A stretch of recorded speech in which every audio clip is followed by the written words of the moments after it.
Good afternoon. This is Joe Scarice at Smart Real Estate Podcast, your mortgage lending specialist, live with my co-host Yordell Perkins of Perkatech, our social media expert, and we're putting together a podcast that really provides true real estate education, networking, and opportunities.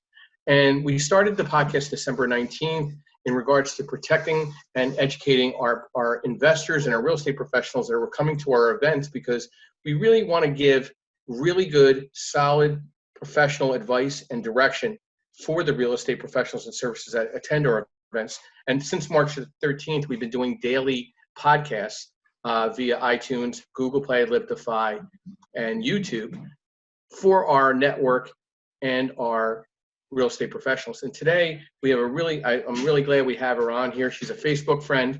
So that means we're lifelong friends at that point, if you think we're Facebook friends. So Gina Romano, she's a broker owner of Romano Realty in Mullica Hill in New Jersey. Gina, thanks for coming on to the podcast. How are you doing today? Good. Thanks for having me, Joe. I appreciate it. Yeah, so I see you have your corporate office and world headquarters from home. So exactly. That's not bad. So do you reside near the office in Mullica Hill? Are you in the area? I do. I'm about maybe 3 miles to my office. Okay. The office is closed for staff. Yeah. Obviously, I can go in by myself and work out from there. But right now, I'm kind of in between. Sometimes I'm there, sometimes I'm here. So. And then a little background on yourself. How did you come about of having Romano Realty and being a broker owner? Sure. So I have been in the business since 2004. So I'm going on my 16th year. I started out in the marketplace in 04, 05, when pretty much anyone could be a real estate agent. I was a stay-at-home mom, and then I had a little bit of a mortgage background prior to having children. So I get into the real estate market. The reason I ventured into the real estate market was I was doing some home demonstrating business, and I was doing very well with it. My husband is actually a builder by trade. We have a home improvement business. So we figured home improvements, market's doing really well. I have a little bit of a mortgage background, and I, oddly enough, found out that I was amazing in the sales world. So I decided to go get my real estate license, and I did that. I started out of the gate amazing. Pretty much at that point, you just needed a pulse, and you were able to sell a house. So those were the good old days, Joe. Yes. Prior to 2008, there was a lot of magic, a lot of craziness. And you know what? We didn't have, when we had this conversation originally, I didn't know you had mortgage background. And to be honest with you, I think the better realtor does have some mortgage background in their past, whether it's processing, underwriting, or origination. I always feel those type of licensed realtors that are active in the forefront now in real estate know just enough, a little more to keep themselves abreast to their clients. Was that a good help for you back in that time?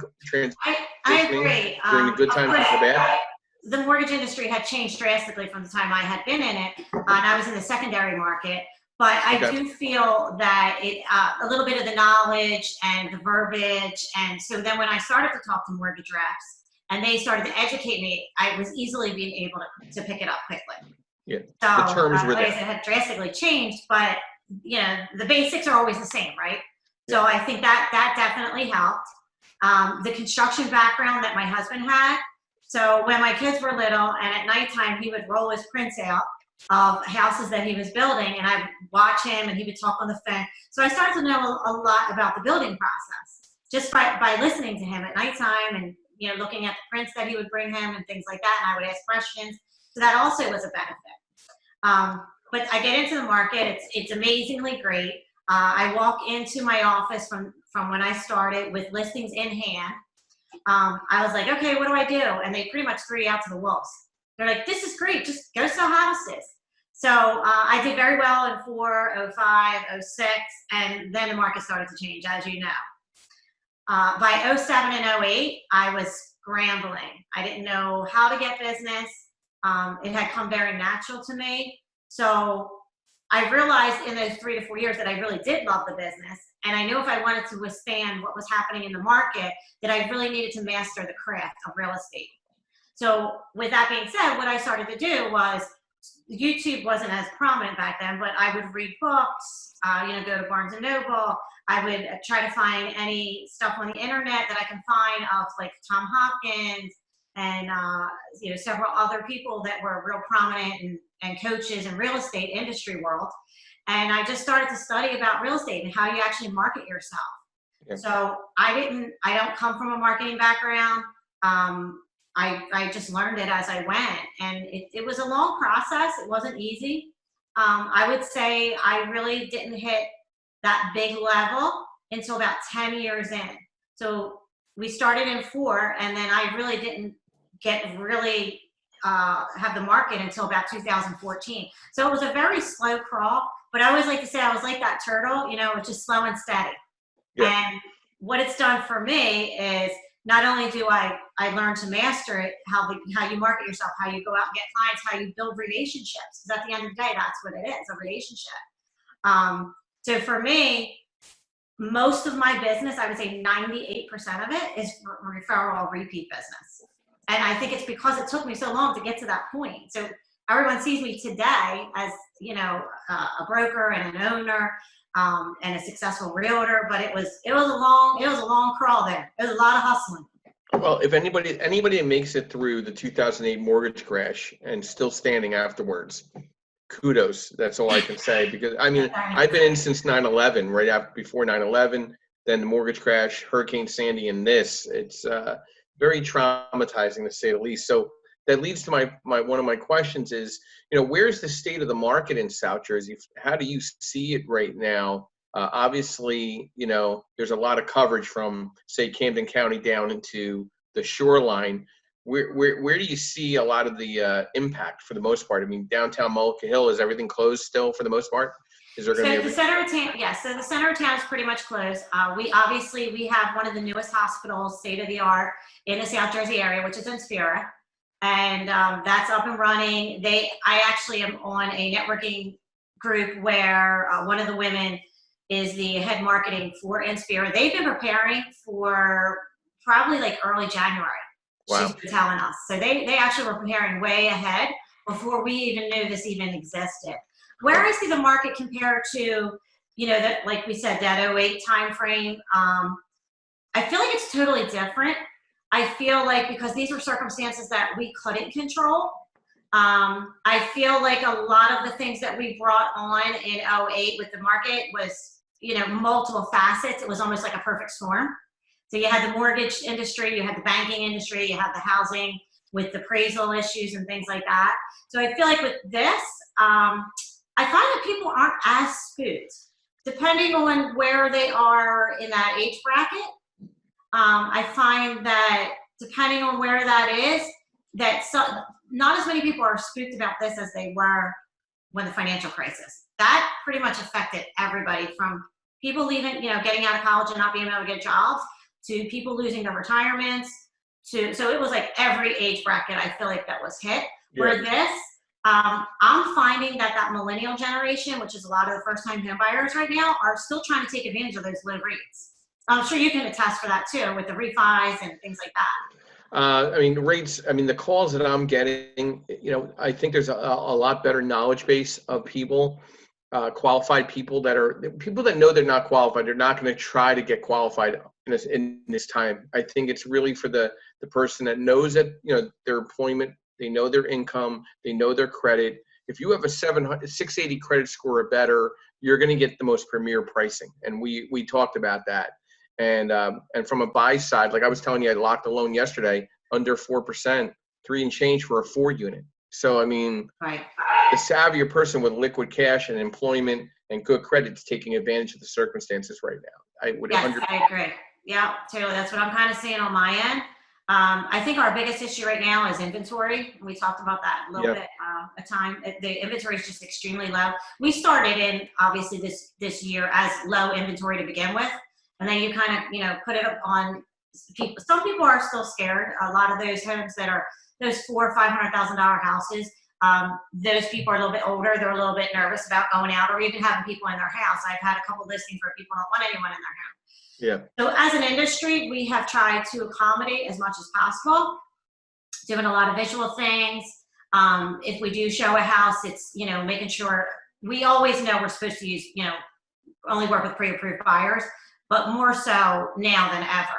A lot of people are, when you show a property, they want to see that pre-approval on hand first. So we're trying to, as an industry, adapt. But I do think after, and who knows? I mean, what's happening, we've never seen as a country, right? No one, at least that I know, has ever seen anything like this.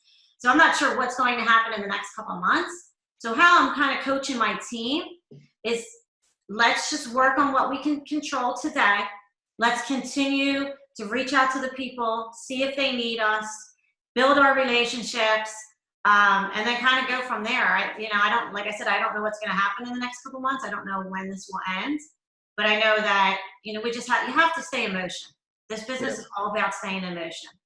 Yeah. So, I mean, I did get updates from the Shoreline that the bed and breakfasts and all the hospitality is going to reopen June 1st. Okay. 60% capacity, and then it'll go 100% capacity June 22nd. So the Shoreline is obviously going to be impacted right up to that date. Are you seeing any more brunt of damage towards certain areas in South Jersey that you cover? I'm not talking about the Shoreline, but you're down there in Mullica Hill. I know your coverage is all the way up to obviously Philadelphia and down. Mm-hmm. Are you seeing more impact in Camden, Burlington County, more so than Gloucester or Salem? Or, I mean, we were talking about appraisals. Are you having any issues with appraisals on properties right now? Or what are you doing to kind of curtail those issues? So, yeah, actually, and you would know more than me, I would think, but on my end, I'm not seeing too many appraisal issues. Okay. We are seeing bidding wars. We're seeing multiple bids. Myself, I was just putting an offer in over the weekend, and there was 4 other offers besides mine. So we did go in over ask price, and we are starting to see that again. And again, I believe it's just because it's a supply and demand problem. Yeah. So we don't have enough houses for the first-time home buyers, or in all different price ranges too. It's not just that lower bracket. It's the $300,000 to $400,000 price ranges. So I'm not seeing a lot of appraisal issues. That is yet. You would know if we're seeing them even before me. Well, we had this discussion, and my concerns, and I think you agreed to a point, is like when we get to August, mm-hmm. July, August, when appraisers have to go back 90 days and have to evaluate sold and settled, there's going to be not a lot of inventory, or very scattered inventory, especially down in some areas in Salem County or Gloucester County. There's not a lot of sold and settles in the first place. Right. Yeah. Salem County is one. I'm actually working with somebody right now, and we had to go back, I think, like 7 months, which, rule of thumb is you really should only go back 6. Yeah. I pulled it back 7. I still really only could find one comp that would show what the value of that home is, and that's not going to be enough. We know that. They're not going to be happy with one comp. Exactly. So do you see a silver lining in the state of the market, or do you see a silver lining overall starting to change? Do you see any change for the positive as we getting closer to June? Whether it's client inquiry and or just pure inquiry or discussions with peers in the market. Do you see a silver lining for the business, for the real estate industry, in a South Jersey market? I mean, I believe so. I think if you follow a lot of the economists and a lot of different coaches, I have 2 coaches myself, but I mean, if you follow a lot of the big coaches like your Brian Buffini's, your Tom Ferry's, I mean, they believe that the housing market will carry this economy through, that it'll be a large factor in getting us through what we're going through right now. So I'm holding on to that. I'm staying positive.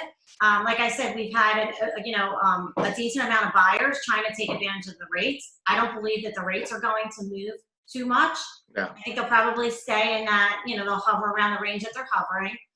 So I think that that's a positive. But again, I mean, it's hard to predict what's going to happen tomorrow, let alone from 2 months from now. So is there a type of property you think that's going to be more affected than other? I mean, I have friends that live in Mullica Hill, the McMansion area. They got the big $500,000, $600,000 homes. Do you think they're going to have more of an issue than, say, the $300,000 loan, $300,000 home?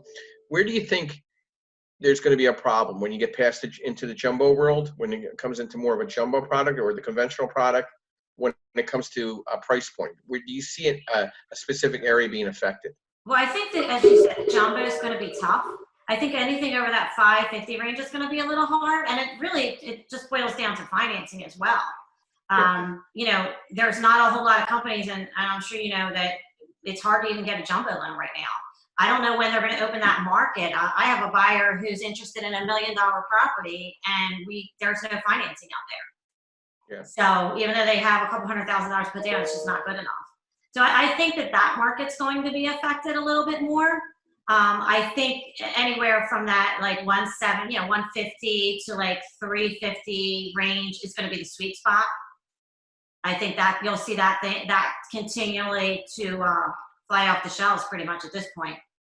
So what are you advising clients to do right now, and what is the best advice that you're giving to your buyers and sellers, as well as your salespeople in your office? What are you giving some words of advice or direction to the client base right now when looking for properties or even listing properties for that matter? So as far as like the listings go, I was interviewed last week by Channel 6, and I'm just trying to get the word out there that we need listings. We're definitely low on inventory. So if people are kind of sitting on the fence, I think it's a great time to get top dollar right now. I think if you're going to get top dollar, it's going to be now. I don't know after the election what's going to happen with the market, but I do know that if you want top dollar right now, we're seeing people get over ask price, and things like that. So that's kind of what I'm telling the sellers. My buyers honestly are getting very frustrated because they're continually waiting. They want to take advantage of these rates and they can't. So I think the message has to go out to the sellers that we have ways that if you're not comfortable showing your home, just reach out and we can give you ways that we can do it. We can have, like you said, virtual tours. We've had where you can even make an offer, and then if you go under contract, it's based upon you being physically able to walk into the property at some point.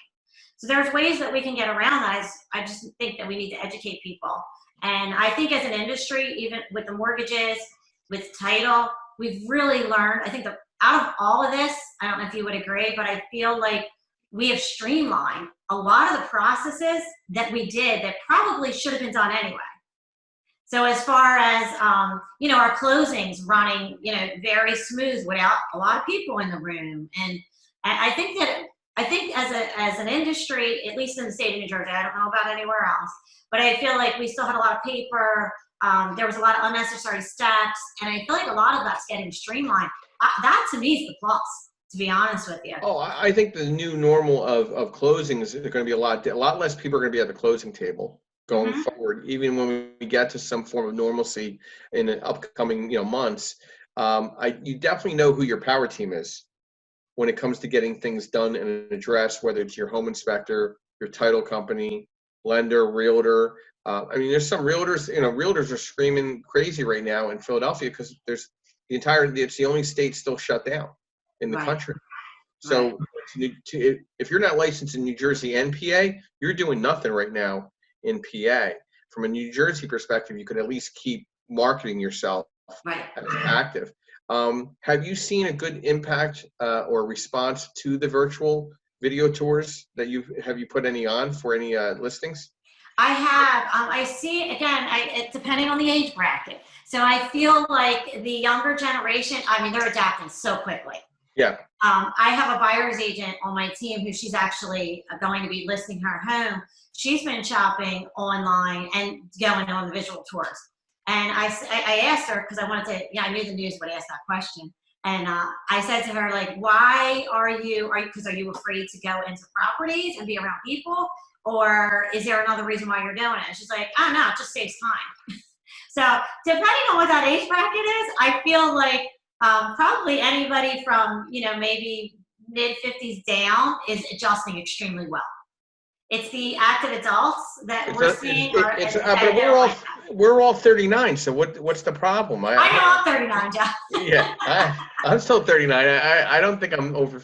Yeah, it is an adjustment. Like, if somebody doesn't have even an iPhone to even understand texting or pictures, it's very hard when you get to a certain age bracket if you don't stay inclined to acclimated to the market around you from a technology perspective. But it really sounds like I pride myself on recognizing boutique. I consider Romano Realty a boutique real estate office. You don't carry a flag. You're carrying your name, and for you to be as up to snuff with the technology as these other self-proclaimed flag real estate companies, it's very good to hear that you've adjusted. You've become a chameleon in the industry. Right. Well, I think, you have to, if you want to stay relevant in your marketplace and be strong and be able to keep doing business. So I try. Yeah. I mean, hey, listen, that's all you can do. I mean, and how many realtors do you have in your staff now that are active? So right now we are a team of 7. Okay. So it's a boutique company that runs basically as a team umbrella, but we do have a couple agents outside of the team that can come in. They're running their own businesses. They do their own marketing and their own advertising and things like that. Excellent. And you guys have the one office currently in Mullica Hill, correct? I have the one office in Mullica Hill, correct. Yeah, that's we've only been open since September. Yeah. But I mean, obviously I'm not new to the business. So I just felt like there was a need for the smaller boutique company. I've worked for a lot of those big flagship companies. And not that there's anything wrong with them, but I just felt like in this day and age, they were kind of getting away from more of that personal touch with clients, with agents, with vendors, and, with things like that. And I just felt like there was a need for that. And my philosophy is that, and that's why I have so much repeat and referral business, is, those people become my friends and they're like my family. And if it was your child, I would make sure I direct them in the right route. And it's not always about the money. It's about doing the right thing by people. Yep. And that's really deep down inside my core. And I really wanted to express that. And I felt that this was the best way to express it for me. I think you're in an excellent location. And I think what you're saying completely matches up separating what a boutique can offer more than a flagged real estate company. I 110% agree with you. And I think there's a lack of that down in that area, which you're going to hopefully fill that void. I love the set. I love that setting of the office. It's set back off the street. Yeah. It's kind of like a very cool warehousey look. It's very industrious. It's a real barn. It is, right? An actual real barn. It's got tons of history. It was built in like 1872 or something crazy. Yeah. It was the very first law office in Gloucester County, and the gentleman lived in the house that's in front of me, and that was actually his barn. So it's pretty cool. It's got great history. I mean, when you get a chance and we can actually venture out, I would love to have you come and visit. Yeah, really cool. I mean, I did stop in when you first opened, actually, and that's how I got into your email distribution. So whatever happened, I dropped my card and my flyer, and all of a sudden I got an email the next day by Romano Realty. And then, obviously, you have children in the business, too. I do. Tyler, which he kindly allowed to introduce me to you to have this podcast together. What is the best way to contact you for a consultation and start my process, like start their process of looking at properties or even listing properties at this point? Sure. So they can actually go onto our website, which is romanorealty.net. They can fill out an inquiry there. Or I'm sure the phone number that we have is in the office, which is 856-434-4050. And I'm always, just Google me, honestly. You could Google Gina Romano, you will find me. That's what I tell people. Just Google me, find me on Facebook. I'm around. I have one of those. I promise. Yeah. I have a timeless face, so it's not like I'm getting any younger or older at this point with the bald head. So I'm all good. I'm serious. So I want to thank you for coming on to Smart Real Estate Podcast. We are going to provide you a copy of this interview, a YouTube link, so we can send it out to your network or your circle of influence. And I want to thank you again. I want you to be safe. And I do look forward to meeting you in person on the other side of the new normal. I'll make sure that I stop in when I know you're down in the office and personally introduce myself. So I want to thank you again from Yardell Perkins and myself at Smart Real Estate Podcast for coming on today. Oh, thank you so much. I really enjoyed our time together. Thank you. Gina, be well, be safe. And everybody that's listening in, please have a great afternoon. This is Joe Scarice, your mortgage lending specialist, and Yardell Perkins, your social media expert from Smart Real Estate Podcast. Have a great day. Take care, Gina. Bye-bye.